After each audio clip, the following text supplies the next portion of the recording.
अस्सलाम वालेकुम। आफ्टर ईद पहला लेक्चर शुरू करते हैं जी हम। लेक्चर 73 है ये, और इसमें भी मैं आज बच्चों को गोलियां शोलियां करा के आज का दिन गुजारा करूंगा। इसमें हम एक सवाल टाइमथी वाला क्विकली करने की कोशिश करते हैं। टाइम नहीं लगाना, टाइमथी पे टाइम नहीं लगाना। और फिर हमने जाना है अपनी टर्म टेस्ट के ऊपर, क्योंकि उसमें बहुत अहम क्वेश्चंस पड़े हुए हैं। ख़ास तौर पे रीसेंट टाइम के 2 सवाल उसके अंदर पड़े हैं और एक डिस्कशन वाला बड़ा इंपॉर्टेंट सवाल है। तो इसको मैनेज करने की कोशिश करनी है, आज में हो जाए।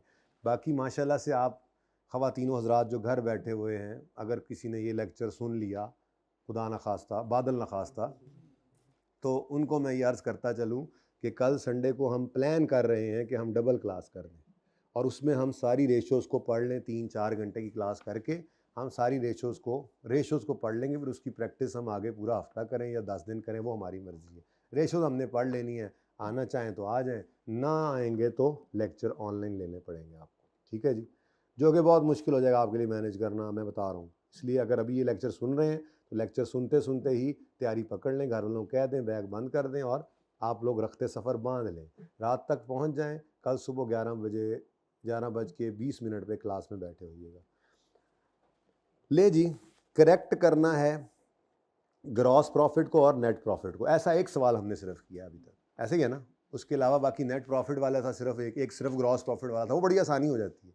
ये वाला मुश्किल काम है, लेकिन इसके लिए अंदर भी हमने एक जुगाड़ लगा लिया था कि जीपी से ऊपर वालों को सिर्फ जीपी पे इम्पैक्ट डालते हैं, नेट प्रॉफिट से वालों को सिर्फ नेट प्रॉफिट पे, और फिर एंड पे जीपी का एक ही बार इम्पैक्ट डाल लेते हैं। हालांकि सोल्यूशन इस तरह से नहीं होता, लेकिन आंसर हमारा मैच कर जाता है, उसमें कोई मसला नहीं है, ठीक है।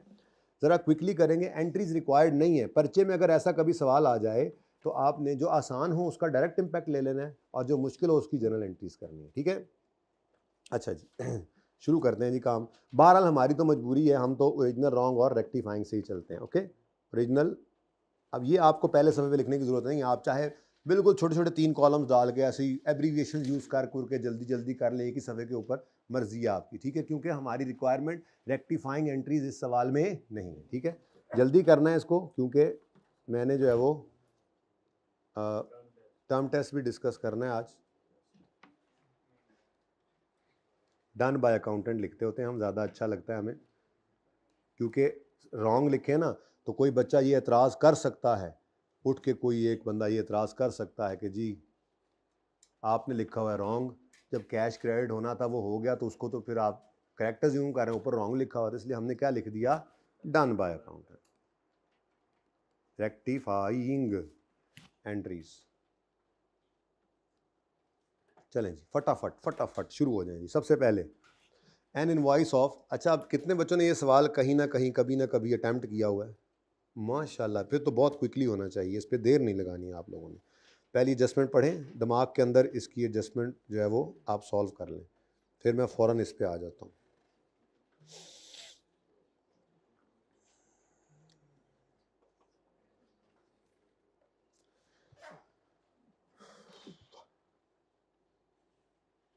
जी बच्चों, draft income statement of Timothy for the year shows a gross profit of 850 and net profit of 460, ठीक है जी। ये हमारी मेन रिक्वायरमेंट है, एंड पे इसको उठा लूँगा, ठीक है। पहले हम मेरे ख्याल में इसको छोड़ ही देते हैं, फटाफट सारी करेक्शंस कर लेते हैं, ठीक है। करेक्टिंग एंट्रीज कर लेते हैं, उसके बाद फिर एक ही बार उसमें भी पता है आपको, जब ये एंट्रीज हो जाती हैं रेक्टिफाइंग, तो प्रॉफिट पे इम्पैक्ट लेना फिर 2 मिनट का काम भी नहीं है। बस आपने पीएनएल के आइटम्स को पकड़ना है, इनकम या एक्सपेंसेस को, और उनका इम्पैक्ट प्रॉफिट पे डालते जाना है। जीपी से ऊपर जीपी से नीचे वाली कहानी आपको पहले से समझा रखी हुई है मैंने, ठीक है ना। During the review of following errors were noticed, an invoice of 3700 was debited to purchases. मतलब शायद हमने चीजें खरीदी होंगी, क्या ख्याल है, चीजें खरीदी होंगी ना। But the goods were received, ओ इनवॉइस को परचेजेस में डेबिट कर दिया, लेकिन गुड्स वर रिसीव्ड आफ्टर, इससे उलट एक जगह पे हमने एडजस्टमेंट की थी। अच्छा ये बहुत ज़रूरी होता है, आप लोगों को ये रटा शेटा नहीं लगाना होता आपको। आपने कॉन्सेप्ट आपका जब बन जाता है ना, तो उसका मकसद ही उसका पता कैसे लगता है कि आपको नज़र आ रहा होता है जी फलां सवाल के अंदर हमने ट्रीटमेंट ऐसे किया था, यहाँ पर ऐसे कर रहे हैं, दोनों में फ़र्क क्या है पता लग रहा होता है। मेरे ख्याल में तो इससे अगला ही सवाल था ये, हाँ। रिसीव हुई 31 दिसंबर को, लेकिन उसको रिकॉर्ड किया 5 जनवरी को। तो हमने यहाँ लिखा था ये हमारे साल की, ये हमारी परचेज है, लेकिन हमारे साल में रिकॉर्डेड नहीं है। इसके बिल्कुल उलट ऊपर वाली एडजस्टमेंट है। इसके बारे में क्या कहेंगे आप? ये goods after year and receive हुई, मैंने कहा था इनवॉइस का आना या कैश का पे होना ये रेलेवेंट नहीं है। हमारे लिए इंपॉर्टेंट क्या है? गुड्स का आना। परचेज रिकॉर्ड करनी है तो जब गुड्स रिसीव हो जाएं, आपके कब्जे में आ जाएं। एक दो सवाल ऊपर छोड़े हैं मैंने, वो नहीं करवाए। उनमें एक आधी एडजस्टमेंट किसी बच्चे ने आके पूछी भी थी कि क्या इसके अलावा भी कभी हो सकता है गुड्स रिसीव ना हो और फिर भी परचेज हो जाए? तो वो तब होता है जब आपका कोई एजेंट वहाँ से चीज़ें उठा ले, तब भी आपके पास ही होगी और रास्ते में भी आपकी हैं। लेकिन जब तक ऐसी कोई बात सवाल करे ना कि आपके ट्रांसपोर्टर ने, आपके एजेंट ने वहाँ से चीज़ें उठाई हैं, risk and rewards basically transfer होना असल कहानी है ना। तो जब रिस्क एंड रिवॉर्ड आपको ट्रांसफ़र होने हैं तब आपने परचेज बुक करनी। अब सवाल खामोश है, तो नॉर्मल सर्कमस्टांसेस के अंदर हमारे रिस्क एंड रिवॉर्ड्स हमें ट्रांसफ़र होते हैं विद डिलीवरी। गुड्स डिलीवर होंगी तो रिस्क भी अब हमारा, नुकसान हो जाए तो, और बेच कर रिवॉर्ड्स भी अब हमारे। और अगर सवाल खामोश है तो इसके अलावा गुड्स रिसीव ना हो तो कभी परचेज रिकॉर्ड नहीं करनी। लेकिन सवाल में एक काम ये हो सकता है कि वो कह देते मिसाल के तौर पे फैसलाबाद से हमने चीज़ें रिसीव, हमारे ट्रांसपोर्टर ने चीज़ें उठाई 29 दिसंबर को और रास्ते में 2 दिन लगा दी, कराची से उठाई, चलें कराची से उठाई हमारे ट्रांसपोर्टर ने 29 दिसंबर को और वहाँ से ट्रक चला चला चला 2 जनवरी को पहुँचा। हमारे ट्रांसपोर्टर ने जब कराची से चीज़ें उठाई थी तो वो उसी वक्त हमारी परचेज हो गई थी। वो हमारा स्टॉक है लेकिन इन ट्रांजिट है, उसको कहते हैं इन्वेंट्री या स्टॉक इन ट्रांजिट। हमारा ही स्टॉक है लेकिन रास्ते में। ऐसी कोई बात हो तो ईयर एंड से पहले आपने परचेज बुक करनी है, चाहे चीज़ें बाद में भी आ रही हों। ये बड़ा इंपॉर्टेंट पॉइंट है, कहीं पे टेस्ट हो सकता है। जितने सवाल मैं कराए ने, यानी सॉरी जितने सवाल मैंने कराए हैं उनमें ये पॉइंट नहीं है, लेकिन कहीं छोटा सा साइड पे करके लिख लें, ठीक है। यहाँ पे यूँ स्टार लगाएं ना, यहाँ पे यूँ स्टार लगाएं, ऐसे ही लिख लें। इससे रिलेटेड नहीं है लेकिन पर्चे में हो सकता है ऐसा हो जाए, ठीक है। वो क्या बात आप करेंगे? अगर चीज़ें ईयर एंड से पहले हमारे कब्जे में आ जाएं, वो किसी भी तरह से हो सकती हैं। हमारे गोदाम में रख दी उन्होंने, हमारे ट्रांसपोर्टर के हवाले कर दी, हमारे एजेंट के हवाले कर दी, मिसाल के तौर पर, ठीक है ना। तो क्या लिखवा रहा था मैं, कैसे शुरू किया था? अगर चीज़ें ईयर एंड से पहले हमारे कब्जे में आ जाएं तो चाहे वो हमारे पास ईयर एंड के बाद भी पहुंचे, अगर चीज़ें ईयर एंड से पहले हमारे कब्जे में आ जाएं तो चाहे वो हमारे पास ईयर एंड के बाद भी पहुंचे, दोबारा दिखाना मैंने क्या जुमला बोला। अगर चीज़ें ईयर एंड से पहले हमारे कब्जे में आ जाएं तो चाहे वो हमारे पास ईयर एंड के बाद भी पहुंचे, वो हमारे पीरियड की परचेज है। वो हमारे पीरियड की परचेज है। वो हमारे पीरियड की परचेज है। क्योंकि रिस्क्स एंड रिवॉर्ड्स ये हमारे पीरियड की परचेज है, क्योंकि रिस्क्स एंड रिवॉर्ड्स हमें ट्रांसफर हो गए। तो ये हमारी परचेज है क्योंकि रिस्क्स एंड रिवॉर्ड्स हमें ट्रांसफर हो गए, इसलिए इसकी एंट्री करनी है, करेंगे, इसलिए इसकी एंट्री करेंगे। रिस्क्स एंड रिवॉर्ड हमें ट्रांसफर हो गए, पता नहीं जुमला क्या बना है, इसलिए इसकी एंट्री करेंगे। दिखाओ जरा फाइनल वर्जन। अगर चीज़ें ईयर एंड से, सब सुन लें, अगर चीज़ें ईयर एंड से पहले हमारे कब्जे में आ जाएं तो चाहे वो हमारे पास ईयर एंड के बाद भी पहुंचे, वो हमारे पीरियड की परचेज है, इसलिए इसकी एंट्री करेंगे, ठीक है ना। अब आगे लिख लें, मसलन,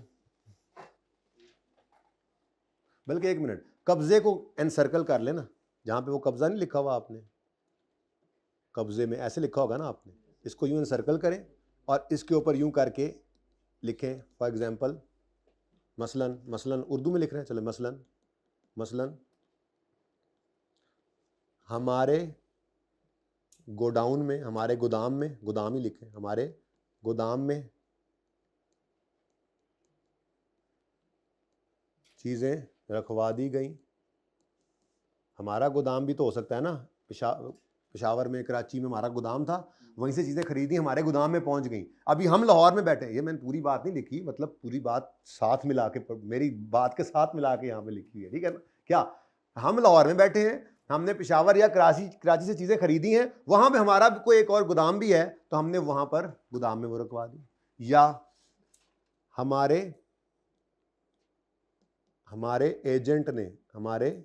एजेंट या ट्रांसपोर्टर ने, यानी हमारा अपना ट्रांसपोर्टर है, हमारा अपना ट्रक है, हमारे एजेंट या ट्रांसपोर्टर ने चीज़ें उठा ली हैं और 2-3 दिन में पहुंचती हैं ना, ईयर एंड बीच में आ जाए तो कभी कभार ईयर एंड पे ऐसी ट्रांजैक्शंस हो जाती हैं, ठीक है ना। ये ऐसे ही आपने स्टार लगा के लिख लिया, कभी पर्चे में आ जाए तो। फिलहाल तो ऐसा नहीं है, रिसेंट पास्ट में तो ऐसी कोई एडजस्टमेंट नहीं आई हुई, ठीक है ना। वो तो सिंपल है। नलतर वाले सवाल में हमने गुड्स रिकॉर्ड नहीं की थी, ईयर एंड से पहले आ गई थी, हमारी परचेज थी, रिकॉर्ड करो। टाइमती वाले सवाल में हमने चीज़ें रिकॉर्ड कर ली हैं, वो ईयर एंड के बाद आई हैं, हम कहेंगे हमारी परचेज नहीं है, रिकॉर्ड हो गई है, गलती से तो उल्टा दो, ठीक है। लेकिन एक सिचुएशन ऐसी हो सकती है, कभी वो पर्चे में परेशान करने के लिए आपको कह दे, अब ऐसी चीज़ें पर्चे में आती है ना, और क्या चेंज होता है, वो यूँ कह दे कि कराची से हमने चीज़ें खरीदी, हमारा डेजिग्नेटेड एजेंट या ट्रांसपोर्टर वहाँ से उसको 29 को उठाकर लेकर चल पड़ा और हमारे पास वो 2 तारीख को पहुँची, ईयर एंड 31 दिसंबर था, तो जिस दिन वो उठाकर वहाँ से चला उसी दिन वो हमारी परचेज बन गई थी, उसकी एंट्री करें, परचेजेज डेबिट क्रेडिट, और वो हमारी इन्वेंट्री या इन्वेंट्री डेबिट जो भी सिस्टम चल रहा है, और वो हमारी इन्वेंट्री इन ट्रांजिट है, हमारा स्टॉक है, रास्ते में आ रहा है। ऐसी सिचुएशन बन सकती है, ठीक है ना। अभी नहीं बनी, चलें जी, छोड़ें अभी फ़िलहाल तो। हमारा सवाल कहाँ था और कहाँ निकल गए हम, ये मैंने यहाँ क्या लिख दिया, आपने लिख लिया ना, ये कब्जे को अनसर्कल करके, ठीक है। कब्जे की मैंने 2 एग्जांपल्स बताई मिसाल के तौर पे, इसके अलावा भी कोई बात हो सकती है, कोई ये कोई लकीर के फ़कीर नहीं है, आपको जुमला बता दे, कोई सिचुएशन ऐसी बना दे जिससे आपको पता लग जाए कि जी चीज़ें हमारे कब्जे में आ गई हैं, अभी तक हमारी प्रेमिसेस में नहीं आई लेकिन हमारे कब्जे में आ गई हैं, तो बस वो हमारी परचेज है, क्योंकि अब रास्ते में भी नुकसान हो गया तो वो हमारा ही है। असल कहानी ये होती है, ठीक है ना। अच्छा चले छोड़े जी। इनवॉइस हमने रिकॉर्ड, डेबिटेड टू परचेज का मतलब क्या है, परचेज रिकॉर्ड कर ली है, परचेज रिकॉर्ड कर ली है, हमने परचेज रिकॉर्ड कर ली है। और आगे कहता है goods were received after year and, हमारी परचेज नहीं है, हमारी परचेज नहीं है,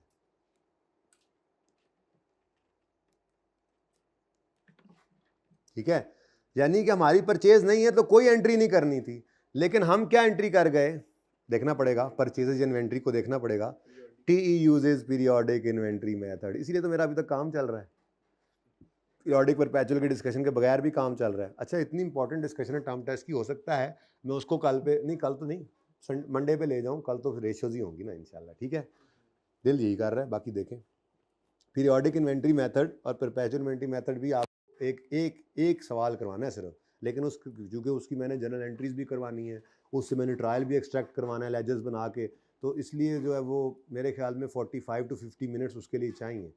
तो देखें आप किसी एक दिन वो काम भी कर सकते हैं हम, वो कल भी हो सकता है, लेकिन ज़्यादा चांसेस उसके यही हैं कि कल हम रेशियोज़ के खुला टाइम मिल गया ना, इकट्ठी कर देंगे।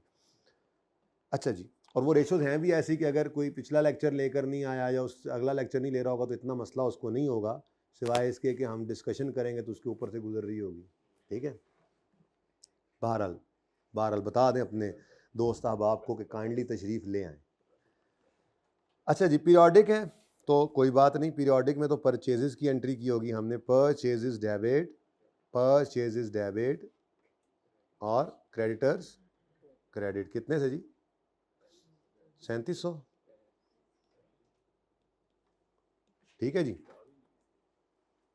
जी क्या हुआ, बुक नहीं है, ओ माय गॉड, ये वॉल्यूम 1 है यार, ज़रा बुला दें किसी को, ये तस्वीर तो खींचे ना पहले, मैं कॉपी करवा लेता हूँ, बुक के बगैर तो नहीं ना, चास नहीं ना आनी, ये सवाल की पिक्चर खींच लें तब तक गुजारा करें।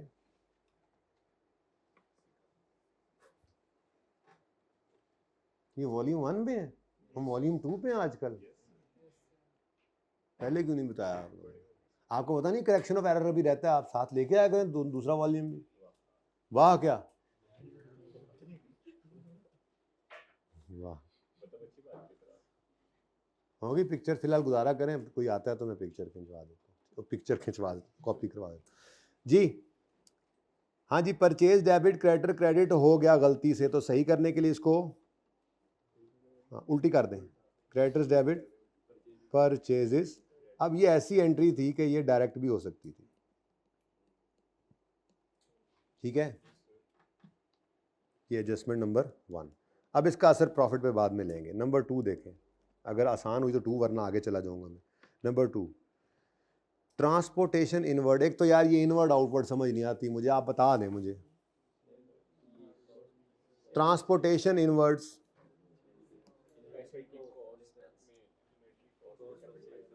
ट्रांसपोर्टेशन इनवर्ड का मतलब, भाई बात सुने, FAR 1 की बुक है, उसके अंदर पेज 397 होगा, उसमें ये क्वेश्चन नंबर 5 है, इसकी तो कॉपी करवा लें। एक कॉपी करेंगे तो 200 एक सौ पे 2 आ जाएंगी, जितनी जल्दी से हो जाए ताकि, ठीक है ना, टाइम ना लगे।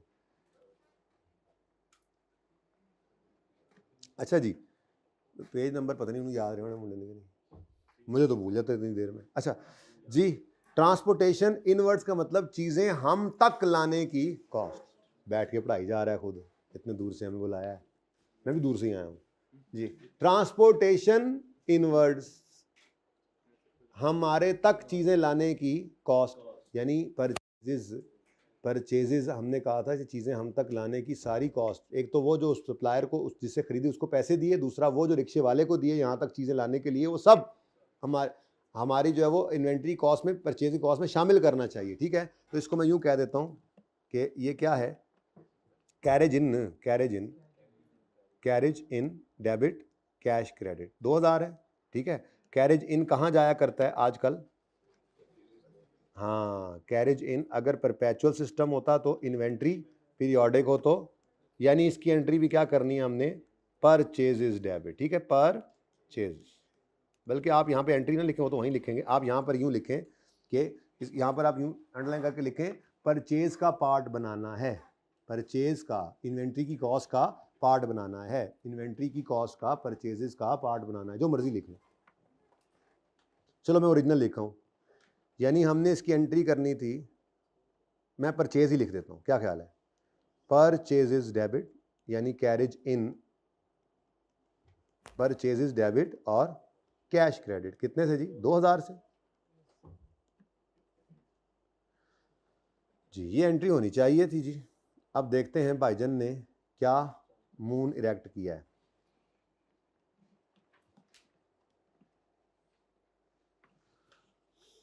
Wall included in, oh my God. अच्छा, अब ट्रांसपोर्टेशन आउटवर्ड की क्या एंट्री होती है, उसको सेल्स का पार्ट बनाते हैं? नहीं नहीं नहीं, वो सिंपल सेलिंग एक्सपेंस होता है, यानी उसको परचेजेस की बजाय सेलिंग एक्सपेंस बना गए। सेलिंग एक्सपेंस है तो एक्सपेंस ही था, selling expense debit cash credit 2000 से। ओ यार वहाँ लिखना था, सॉरी जी। तो आप इसको अंडरलाइन करके क्या लिखोगे, सेलिंग एक्सपेंस बना गए, यहाँ क्या लिखा, परचेज की कॉस्ट का पार्ट बनाना है, यहाँ पे क्या लिख रहे हैं, सेलिंग एक्सपेंस बन गया। सेलिंग एक्सपेंस, ट्रांसपोर्टेशन आउटवर्ड कहाँ जाता है, जीपी के बाद सेलिंग एक्सपेंसेस में, ठीक है जी। तो गलती से उन्होंने क्या कर दिया, सेलिंग एक्सपेंस डेबिट और कैश।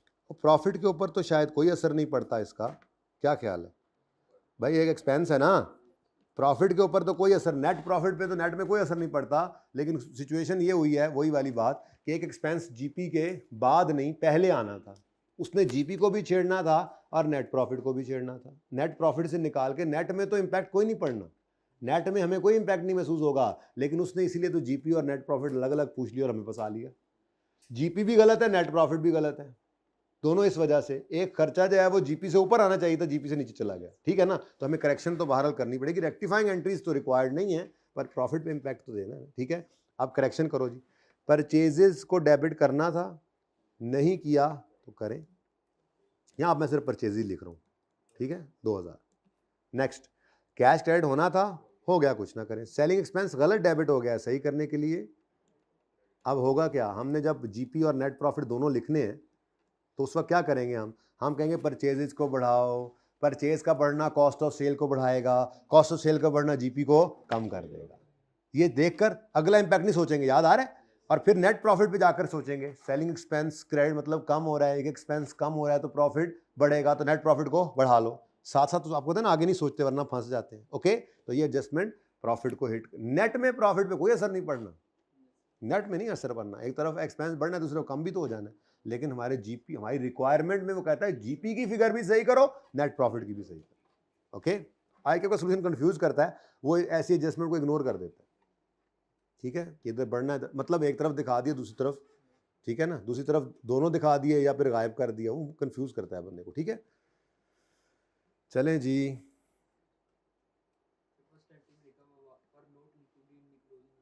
जी ऊपर वाले में क्या लिखा हुआ है, and were not including closing inventory. तो क्या करूं इसका, हमारा स्टॉक था, हमारे स्टॉक में शामिल नहीं हुआ। क्यों नहीं हुआ, क्योंकि चीजें आई नहीं थी। क्या होना चाहिए था शामिल, परचेज नहीं थी, शुक्र करो ही स्टॉक में शामिल नहीं हुआ। वैसे आपस की बात है, एक चीज हमारे पास फिजिकली पहुंची ही नहीं, उसका बिल पहले आ गया। ऐसे ना कराची में से ट्रक निकला होगा चीजें लेकर और इनवॉइस उन्होंने टीसीएस कर दी होगी, वो अगले दिन पहुंच गई होगी, ट्रक अभी पहुंचा नहीं होगा, अकाउंटेंट के पास इनवॉइस आई होगी, उसने परचेज रिकॉर्ड कर ली होगी, लेकिन फैक्ट्री में तो स्टॉक आया नहीं। तो फिजिकल काउंट 31 दिसंबर को हुआ होगा तो उसमें स्टॉक नहीं आया। अच्छी बात है, नहीं आया भाई, किसका सवाल है आपका, अच्छी बात है भाई, नहीं बीच में आया, फिजिकल में आ जाता तो फिर आपका क्लोजिंग स्टॉक गलत हो गया होता, कॉस्ट ऑफ सेल भी गलत हो गई होती, तो वो अब आपको सही करना पड़ता। तो शुक्र, इसके नीचे अंडरलाइन करके लिखो शुक्र है, लिखो शुक्र है, ये शक्कर है नहीं, शुक्र है। ठीक है, समझ आ गई बात, चलें आगे। अच्छा जी, डन एंड डन। लो जी, closing stock sheet, stock sheet वाली एडजस्टमेंट आपको समझाई थी मैंने, बड़ी तफसील से मैंने कहा था, बहुत आसान है सबसे। ये इधर ही पड़ी है, ये स्टॉक शीट, ऐसे समझो स्टॉक ही है, वेरी सिंपल। स्टॉक, इधर कोई चीज गलती से कम रिकॉर्ड हो गई तो ये कम हो गया टोटल, यहां से ये टोटल यहां कम गया और टोटल कम, मतलब कि स्टॉक कम है। कहीं कहीं पे भी बहुत आसान काम है। इंडिविजुअल शीट में कोई मसला है या इनसे जो बैलेंस उठ के इधर गया उसमें कोई मसला है, आपको उससे कतई नजर सिर्फ ये देखना है मसला क्या है। गलती से स्टॉक ज्यादा रिकॉर्ड हुआ है या कम हुआ है, बस उसको सही कर लें। स्टॉक शीट्स की तो एडजस्टमेंट ही सबसे आसान है और आती भी है। ठीक है, अब वो क्या कहता है सवाल के अंदर, क्या हुआ क्या है, a sub total of closing stock sheet had been carried forward as 21,830 instead of 21,300। 21 को छोड़ो, 800 और 300 देखो, जरा इजी हो जाएगा जी। होना क्या चाहिए था, 380, हो क्या गया, बात समझ आई। तो होना चाहिए, अब मैंने कहा था कभी भी ये अज्यूम करके करवा सकता था आपको, मैंने एक बार करके भी दिखाया था, लेकिन मैंने कहा था यार स्टॉक की एडजस्टमेंट के लिए जिंदगी आसान रखो। ठीक है, कुछ भी ना करो, डायरेक्ट यहां पे आकर सोचो हुआ क्या, 830 हुआ क्या, 830, यानी कि असल में होता क्या है, कैरी फॉरवर्ड का मतलब क्या है। मिसाल के तौर पे ये हमारा स्टॉक का क्लोजिंग है, ये इधर जाके ओपनिंग बनेगा, ऐसे ही है ना, पेज 1 का क्लोजिंग पेज 2 का ओपनिंग बनता है, फिर पेज 2 का क्लोजिंग पेज 3 का। ऐसी तो स्टॉक शीट बनती है अगर वो इस तरह वाली समरी ना बना रहे हो, तो एक ही शीट हो तो इस तरह से टोटल चल रहा होगा ना। फिर ये कौन सा कोई ये आइटम है, मेरे ख्याल में एक तरह के आइटम्स की एक शीट है, उस पर 4-5 सफ़े भी तो हो सकते हैं। तो किसी एक पेज का सब टोटल अगले पे जा रहा है या एक पेज का टोटल समरी में जा रहा है, दोनों सूरतों के अंदर जब एक सफ़े से दूसरे सफ़े पे जाना है तो कोई अंडर कास्टिंग ओवर कास्टिंग हो सकती है, उसको सही कर लें। अब जाना, एक चीज़ लिखनी थी, यहाँ पे 380 लिखा हुआ था, तो यहां पे ले जाकर भी 380 लिखना चाहिए था ना जब ब्रॉड फॉरवर्ड। चलो आप कहोगे यार सर ये आप क्या कह रहे हैं, ये तो दूसरी शीट है, अलग शीट है। चलो इसके अंदर मिसाल के तौर पे स्टोर के आइटम्स हैं, इसके अंदर जो है वो मतलब मोटरें वगैरह लिखी हुई हैं, स्टोर के आइटम्स हैं, इसके अंदर को स्टॉक के आइटम्स हैं, मिसाल के तौर पे डिफरेंट चीज़ें पड़ी हुई हैं ना। तो किसी एक शीट का क्लोजिंग, अब वो 5-6 सफ़े तो हो सकते हैं, ज़रूरी है कि एक ही सफ़े के ऊपर सारा स्टॉक आए। तो किसी एक वक्त क्लोजिंग जो है वो ब्रॉड फॉरवर्ड जो अब 800 600 कितना है 230 नहीं 380 लिखा हुआ था यहाँ पे, जब सफा पलट के आगे लिखा उसको ओपनिंग में ताकि आगे ऐड करना शुरू करें तो वहां पे गलती से 830 लिख, तो लिखना था 380, यानी स्टॉक था 380, गलती से लिख गए 830। 380 था, 830 लिख गए तो ज्यादा लिख गए, स्टॉक गलती से ज्यादा हो गया, सही करने के लिए कम करेंगे, बांट दे, सही करने के लिए कम करेंगे तो कम कर लें। स्टॉक को कम करना है तो स्टॉक क्या होगा, क्लोजिंग स्टॉक या इन्वेंट्री जो भी लिख लें। इधर देखो जी, पूरा लिखना है या सिर्फ, चलो लिख दो पूरा, कितना है जी 21,830 माइनस 21,000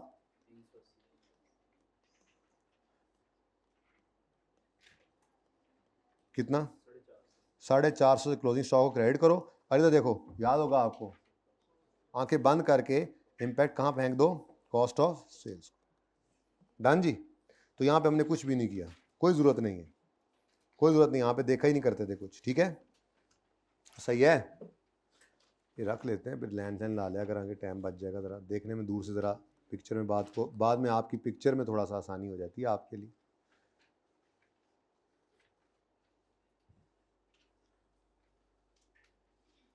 जी बच्चों, सही है जी। एडजस्टमेंट नंबर 4 देखें, फिर आसान लग रही है तो और भी देख लेते हैं। 3 तक कोई मसला है तो बताएं, किया हुआ सवाल आपने, कहीं पे मसला आए तो बता देना है, क्विकली बताएं जी। Next number 4, a receipt of 21,850 was credited to sales, the amount was receive from a debtor. अल्लाह के बंदो, जब डेटर से पैसे आते हैं तो कैश डेबिट डेटर क्रेडिट करते हैं, कैश डेबिट सेल क्रेडिट तो नहीं करते। क्या किया तुमने है, as full and final settlement of an amount, outstanding amount of 23, यानी कि 23,000 आने थे, 21,850 आए हैं, फुल एंड फाइनल सेटलमेंट, यानी बाकी हमने उसको क्या कहा, माफ है तुम्हें, तो डिस्काउंट आ गया, फिगर्स गिवन है, कोई परसेंटेज नहीं है। सबसे पहला काम जो आपको कहा हुआ है वो क्या करते होते हैं, चलो ये बना हुआ इसी को यूज कर लेते हैं। ये उसने कहा कोई नहीं, परसेंटेजेस वाली परेशानी में ना पड़ो, आपको मैं सिंपल सीधा बता ही देता हूं कि 23,000 ग्रॉस डेटर्स थे और 21,850 नेट रिसीव हुआ है, तो बाकी बैलेंसिंग डिस्काउंट निकाल लो।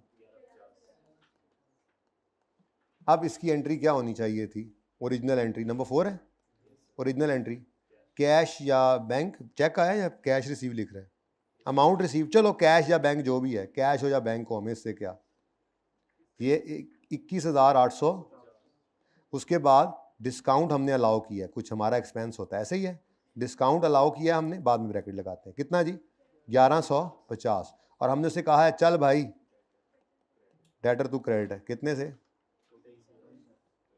पूरे 23,000। ठीक हो गया, और सही है। अच्छा, अब ये तो था पुराना वाला कॉन्सेप्ट, यानी कि डिस्काउंट अलाउड एक्सपेंस का नाम जो होता था। अब आजकल के ज़माने में हम क्या करते हैं, इसको सेल्स में ही डेबिट कर दिया करते हैं, तो ये हमारी ओरिजिनल एंट्री बन गई। डन जी। नेक्स्ट, ये होना चाहिए था, और भाईजन कर क्या गए, उन्होंने, वो कहता है जी the amount received from debtor as full and final settlement was credited to, वो अकाउंटेंट समझा कि ये अच्छा ये उससे आया है, कस्टमर से आया है, ठीक है, कस्टमर तो चीज़ें ही बेची होंगी, उससे पता ही नहीं था कि ये कौन से वाले पैसे आए हैं, उधार वाली सेल की हुई थी उसके पैसे आए हैं, तो वो क्या कर गया जी गलती से, कहता है जी the amount receive from a debtor, किधर गया, the receipt of this was credit to sales, तो क्या एंट्री कर गए, कैश या बैंक डेबिट 21,800 और सेल्स क्रेडिट जी। अब कैश डेबिट होना था, हो गया, कुछ ना करें, सेल्स डेबिट होना था, साथ में क्रेडिट भी होना था, और एक मिनट, सेल्स डेबिट होना था, यूं देखें, सेल्स डेबिट होना था 1150 से, डेबिट तो नहीं हुआ, उल्टा गलती से क्रेडिट हो गया। अब इधर देखो, रेक्टिफाइंग एंट्री में सेल्स ने डेबिट होना था 1150 से, होना था ना, नहीं हुआ तो करेंगे, दूसरा गलती से 21,850 से क्रेडिट भी हो गया, तो इस गलती को सही करने के लिए भी डेबिट करेंगे 21,800। ये बात समझ आई, ये बात किसको समझ नहीं आई, सेल्स को डेबिट करना था, नहीं हुआ, कर लें डेबिट, किधर गया, कर लें debit. Next, sales accountant what you have done, गलती से क्रेडिट कर दिया, अब इस गलत को सही करने के लिए क्या करेंगे, तो ये डेबिट नहीं हुआ था वो किया, ये गलत क्रेडिट हुआ, इसको सही करने के लिए किया, तो टोटल क्या आ गया 23,000 रुपए से सेल्स को डेबिट करो, और डेटर क्रेडिट होना था, नहीं हुआ, इसको भी करें क्रेडिट। डन हो गया जी। मेरे लिए रेलेवेंट तो सिर्फ ये बैलेंस शीट आइटम थे, इनकम स्टेटमेंट आइटम थे, बैलेंस शीट को तो छोड़ो, डेटर्स को तो मुझे कुछ नहीं करना। हाँ, मुझे सेल से गर्ज ज़रूर है, सेल जीपी से ऊपर वाला आइटम है, इसको हिट पड़ी है तो जीपी को भी पड़ी होगी। नेक्स्ट नंबर 5, कोई मसला है 4 तक तो बताएं। तेज़ी से कर रहा हूँ ज़रा, क्योंकि ये किया हुआ काम है आपने, लेकिन क्योंकि ये इंपॉर्टेंट है। वैसे इस दफ़ा भी आया है ये सवाल, ये रिसेंट टाइम के अंदर यही वाला कॉन्सेप्ट आया हुआ था जी। Goods having sale value of 4500 were used for office repair. सुभान अल्लाह, एक एंट्री बोली थी आपने, ओनर घर चीज़ें ले गया अपने इस्तेमाल के लिए, तो ड्राइंग्स डेबिट पर चेजिस क्रेडिट, क्योंकि हम पीरियोडिक में चल रहे हैं, और अगर परपेचुअल हो तो यही इन्वेंट्री हो जाता है, ठीक है ना। अच्छा, अगर ओनर घर नहीं लेके गया, आपने चैरिटी कर दी, मैं रिवाइज करा रहा हूँ क्योंकि ये एडजस्टमेंट भी बार बार आती है, तो charity expense debit, goods credit यानी परचेजेस क्रेडिट, परपेचुअल में है तो इन्वेंट्री क्रेडिट। आपने मुफ्त में सैंपल्स बांट दिए अपने कस्टमर्स को, तो एडवर्टीजमेंट एक्सपेंस डेबिट, एडवर्टीजमेंट समझ आ जाएगी, एडवर्टीजमेंट एक्सपेंस डेबिट और परचेजेस या इन्वेंट्री क्रेडिट। आपने अपने पास, आप स्पेयर पार्ट्स का काम करते हैं, आपकी अपनी गाड़ी खराब होगी जो आपकी डिलीवरीज करती थी, आपके सेल्स डिपार्टमेंट की गाड़ी थी, आपकी अपनी गाड़ी खराब होगी तो साथ वाली वर्कशॉप से लेकर आएंगे क्या स्पेयर पार्ट्स? नहीं, आप अपने उठाएंगे स्पेयर पार्ट्स, अपनी गाड़ी को रिपेयर कर लेंगे। अब ये जो आपकी रिपेयर कॉस्ट आई है, ये जो आपने पार्ट्स अपने बिजनेस के एसेट में, अपने बिजनेस में यूज कर लिए ना, बेचे तो नहीं है, तो ये रिपेयर एक्सपेंस डेबिट होगा, लेकिन कैश आपकी जेब से नहीं गया, आपने गुड्स यूज कर ली हैं, तो repair expense debit, cash credit. आपने अपनी एक इन्वेंट्री आइटम को उठाया, बेचने के लिए एसी रखे होते, एसीओं का कारोबार है, उठा के अपनी दुकान में लगा दिया, आपने इन्वेंट्री से इसको शिफ्ट कर दिया पीपीई में, तो इसकी एंट्री करोगे, फिक्स्ड एसेट डेबिट और परचेजेज या इन्वेंट्री क्रेडिट, ठीक है। तो ये सारी एंट्रीज आ सकती हैं आपको, ठीक है, कोई एक चीज इनमें से आ जाया करती है, लेकिन इंपॉर्टेंट थिंग इज ये एंट्रीज सारी जो है ये हमेशा होंगी, always pass these entries, this entry with cost, बस ये याद रखने वाली बात है। और इसी में वो उलझाएगा आपको, वो क्या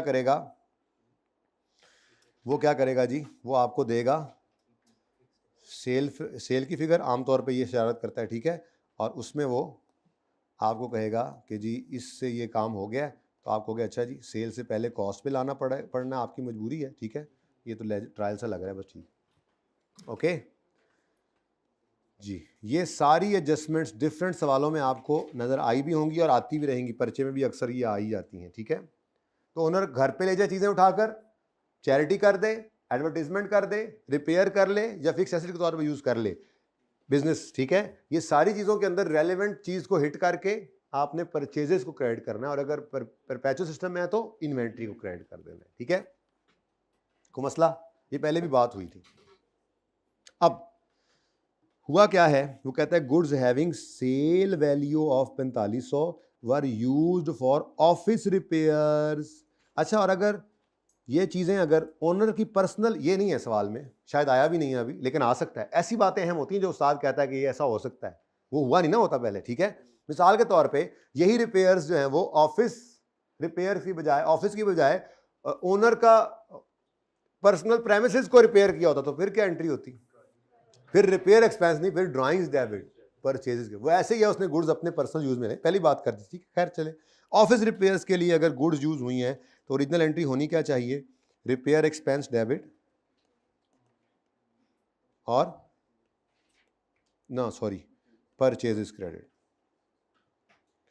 लेकिन ये फिगर गिवन नहीं है, सेल वैल्यू गिवन है, हमने एंट्री किससे करनी है।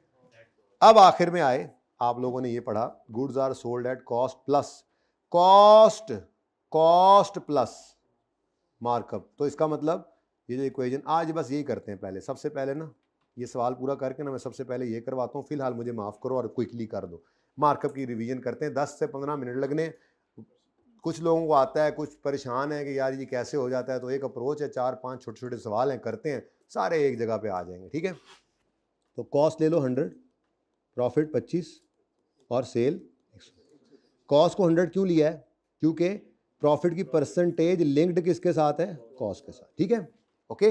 अभी ये इंशाल्लाह वहाँ पे जाके मैं उसूल लिखवा भी देता हूँ। भाईजान जाग जाओ यार, आप तो यहीं से आते हो लाहौर से, ये बेचारे सफ़र कर करके आए सारी सारी रात का, ठीक है, आप जुमेरात को आए थे यार, गुस्सा तो ना निकालो ना हमारे पे यार जी। जिसके साथ प्रॉफिट की परसेंटेज लिंक्ड हो से 100 लेना इस इक्वेशन में, ठीक है। वो अब जाहिर है प्रैक्टिस करते हैं तो आपको क्लियर हो जाएगा। फिलहाल मैं जरा क्विकली इस सवाल को गुजारना चाह रहा हूं, आप लोगों ने कर रखा है पर मेरी तसल्ली हो जाएगी, अच्छा सवाल है, एक बार आपको करा दूंगा। जी बोले जी। अगर ये कितनी अमाउंट है, 4500 जो है ये सेलिंग प्राइस पे पड़ा है, सेलिंग प्राइस है 125 पे पड़ा है, हमें ये 100 पे चाहिए, तो डिवाइड कर दो 125 से, मल्टीप्लाई कर दो 100 से, आंसर क्या आता है 3600। तो ये 3600 की एंट्री पास कर दो। 3600 कैसे बना, ये क्या हुआ, छोड़ो, आप समझो सवाल के अंदर 3600 गिवन था। सवाल में यूँ लिखा हुआ था कि गुड्स, समझो सवाल में यूँ लिखा हुआ है goods costing 3600 were use for office repair, बस, ठीक है। आगे क्या लिखता है, कुछ कहा हुआ उसने, ओ no entry has been made in the box, होना था नहीं हुआ, कर लें, error of omission, repair expense debit और परचेजेस। अब ये दोनों ही हिटें हैं, एक हिट जीपी को लगनी है, एक हिट नेट प्रॉफिट को लगनी है। क्या ख्याल है, 3600 और 3600। अगर किसी को लगे सवाल तेजी से हो रहा है प्लीज़ मुझे बता दें, जो एडजस्टमेंट समझ ना आए तो। मैं आपका टाइम वेस्ट नहीं करना चाह रहा, वैल्यू एडिशन ना हो फ़ायदा नहीं होता। एक चीज़ आती है आपको तो आती है, सवाल ज़रा इंपॉर्टेंट है इसलिए मैं करवा रहा हूँ, कुछ बच्चे भी कम हैं, थोड़ा टाइम भी पास करना है, आपको पता है। चलो जी, और सिब्बी शिब्बी हटो, तुम कहाँ से आ गए जी। नेक्स्ट जी, वेरी सिंपल, अच्छा अब आगे कुछ भी नहीं है इसमें, ये आसान लग रहा है मुझे। अब मुश्किलें असल में इतनी हम पे पड़ी हैं ना कि आसान हो गई हैं।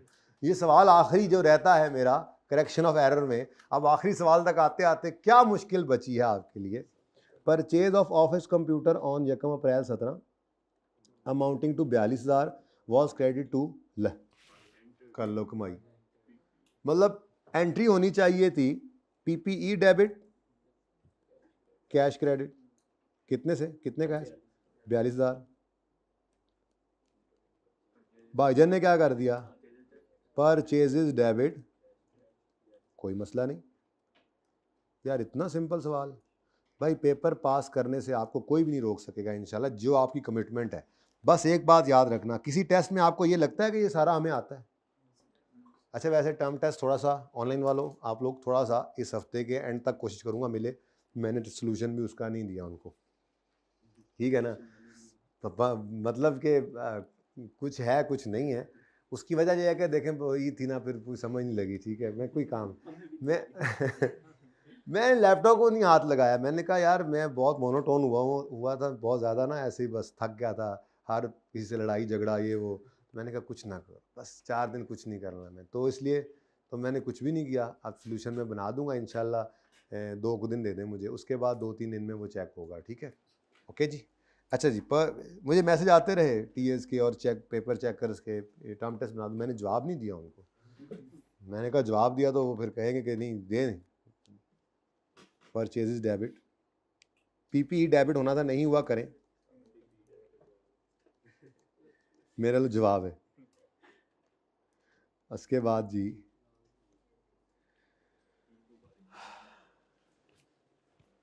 जी कैश क्रेडिट होना था, हो गया, कुछ ना करें। परचेजेस गलत डेबिट हुई हैं, सही करने के लिए क्रेडिट फरमा लें जी। लेकिन अगला मसला तो है जी, हाँ फिक्स्ड एसेट की गलती होगी, पीपी की गलती हुई तो ठीक है, तो फिर 42,000 से एसेट बढ़ा है, एसेट बढ़े तो डेप्रीसिएशन भी बढ़ती है, तो डेप्रीसिएशन बढ़ने की एंट्री डेप्रीसिएशन एक्सपेंस डेबिट, और ज़रा पॉज करिएगा जी बच्चों, पीपीई बढ़ रहा है, एसेट बढ़ रहा है तो डेप्रीसिएशन को भी बढ़ा लें, डेप्रीसिएशन एक्सपेंस डेबिट और पीपीई को ही क्रेडिट कर दें, आसानी रहती है करेक्शन करने में, ठीक है। अब 42,000 एसेट की कॉस्ट है जिस पे गलती हुई, इसी साल में गलती हुई है ना, इसी साल की गलती है, और वो कह रहा है डेप्रीसिएशन जो है वो 25%, कौन से वाली, स्ट्रेट लाइन ही होगी, हमें से क्या, इंटू 25%। लेकिन अगली बात, किस दिन ये गलती हुई है, 1 अप्रैल को, ईयर एंड क्या है हमारा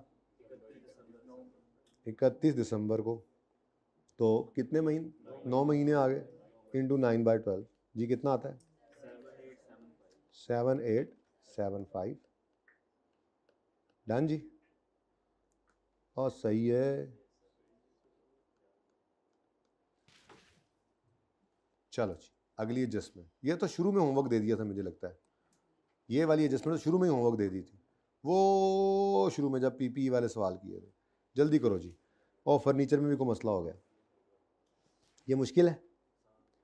an item of furniture was sold on credit, इसको बाद में देखेंगे। Was sold for 3000 and entered in the book value of this item was 5000। तो अच्छी बात है, कॉस्ट हमें चाहिए भी नहीं, ठीक है। उसने डेट वेट नहीं बताई, साल का पहला दिन अज्यूम कर लेंगे जैसे हमेशा करते थे, ठीक है। तो मुझे बताओ जी, नंबर 6 में डिस्पोजल की एक्यूमुलेशन की कोई ज़रूरत है नहीं, कोई ज़रूरत ही नहीं है ना। फिलहाल मुझे कैश लिखने दो, ओके। और पीपीई क्रेडिट कितने थे जी? 5000 बुक वैल्यू है। जब मुझे कॉस्ट और अक्यूमुलेटेड एक्शन अलग अलग गिवन नहीं है तो मैं एसेट अकाउंट में से बुक वैल्यू निकाल दूंगा। अक्यूमुलेटेड एक्शन मेरी एंट्री में नहीं आएगी, कोई मसला? अच्छा, कितने का बिका है ये? 3000 का। 2000 का क्या आ गया? लॉस। पीएनएल में फेंक दो ये लॉस, ये अदर एक्सपेंस में जाता है जीपी के बाद। क्या 7 है? अच्छा, मैं कोई गलती होगी, ये कोई गलती होती है यार। अच्छा जी, अच्छा, ठीक है, अच्छा। थोड़ी सी थां बनानी पड़ गई है। थां समझते हैं? थां, जा, प्लेस, जे, अपनी अपनी ज़ुबानें इस पहचान लो।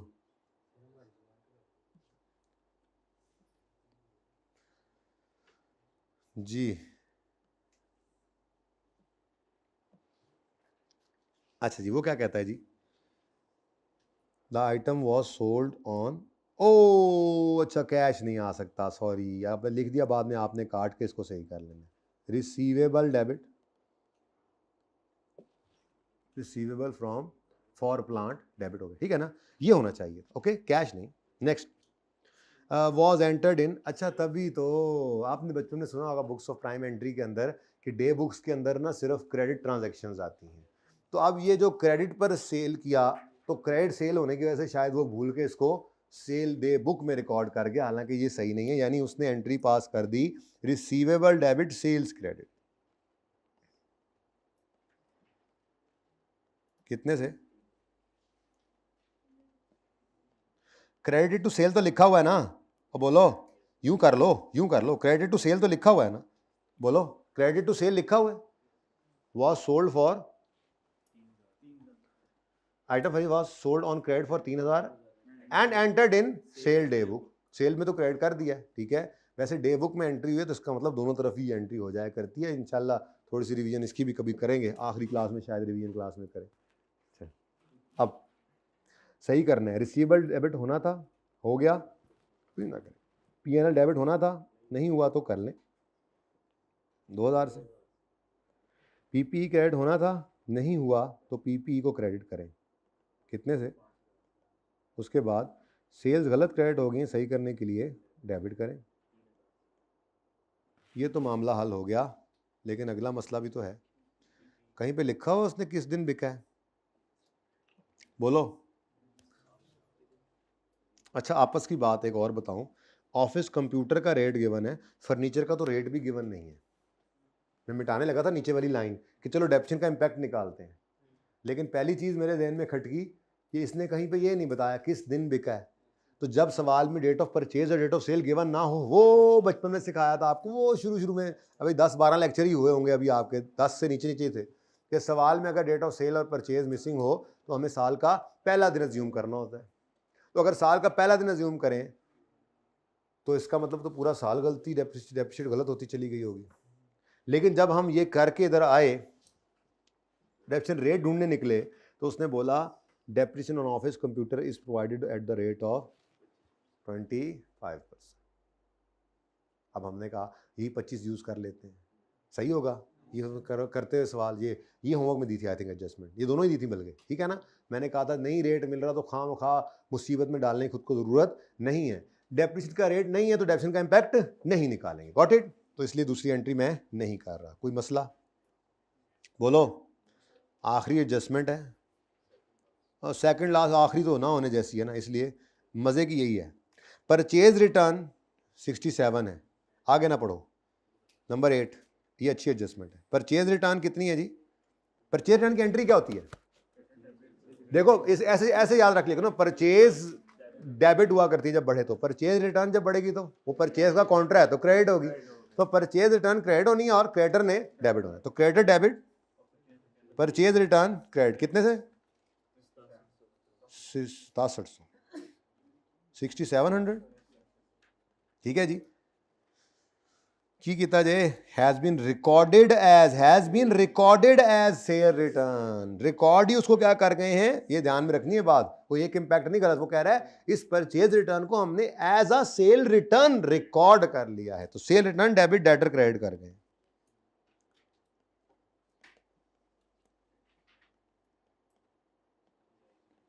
अब क्या करें जी?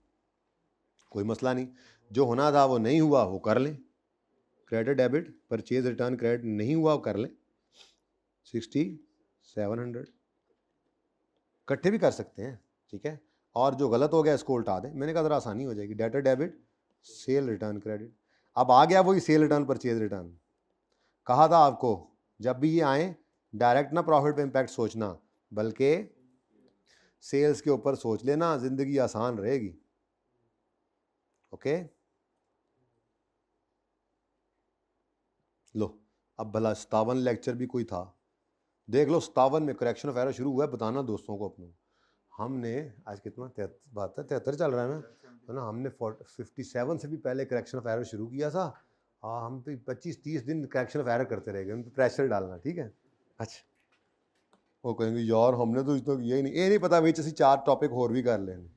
उसके बाद सिमटन इक्विटी भी गुजर गया, उसके बाद IS 8 भी गुजर गया, ईद भी गुजर गई,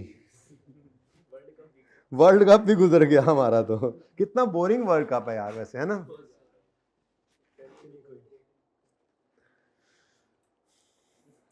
the owner has withdrawn goods costing, और भाई यहाँ कॉस्टिंग ही दे दिया उसने, चेक किया उसने, आपको ये कॉन्सेप्ट है या नहीं है। सेम एंट्री वही है, ड्राइंग्स डेबिट परचेज, जैसे ऊपर रिपेयर डेबिट, वहां पे सेल प्राइस दे, सेलिंग प्राइस सेल वैल्यू दे दी थी और यहाँ पर कॉस्ट दे दी, ठीक है जी। बोलो, ड्राइंग्स डेबिट परचेजेस क्रेडिट होना चाहिए था। अच्छा, इतनी आसान एडजस्टमेंट्स हैं कि डायरेक्ट भी कर सकते हैं। कितने से? अब ये गुड्स उसने कहा है costing new entry has been made, वो कर लेते हैं। कितनी जी? 4680 जी। ये होना था, ये नहीं हुआ, तो ये कर लें।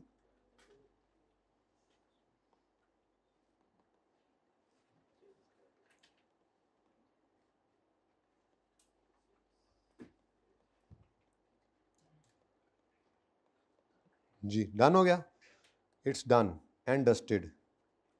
यह पे है सवाल, क्योंकि अब उससे आगे तो कुछ भी नहीं रह जाता इसमें, उसके बाद इसमें क्या रह जाता है? कुछ भी नहीं। मुझे बस ये चाहिए, बाकी लाइन न छोड़ो। आपकी तस्वीर के लिए मैं लाइंस लगा देता हूँ, चलो बाकी भी।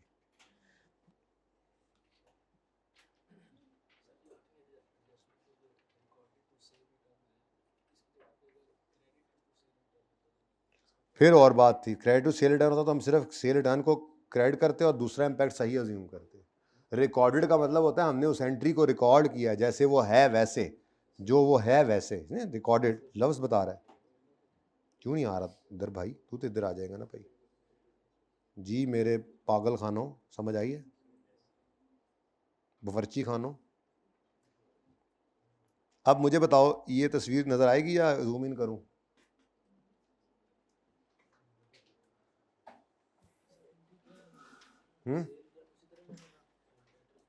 सेल वो कहता ना अगर कि परचेज रिटर्न इतनी थी, वो हमने सेल रिटर्न में क्रेडिट कर दी, तो सेल रिटर्न क्रेडिट करते और दूसरा इंपैक्ट जो भी है, जो मैं नहीं देख रहा, जो भी है वो वही सही रहता। फिर सस्पेंस आता, पूरे सवाल में सस्पेंस कोई नहीं आया।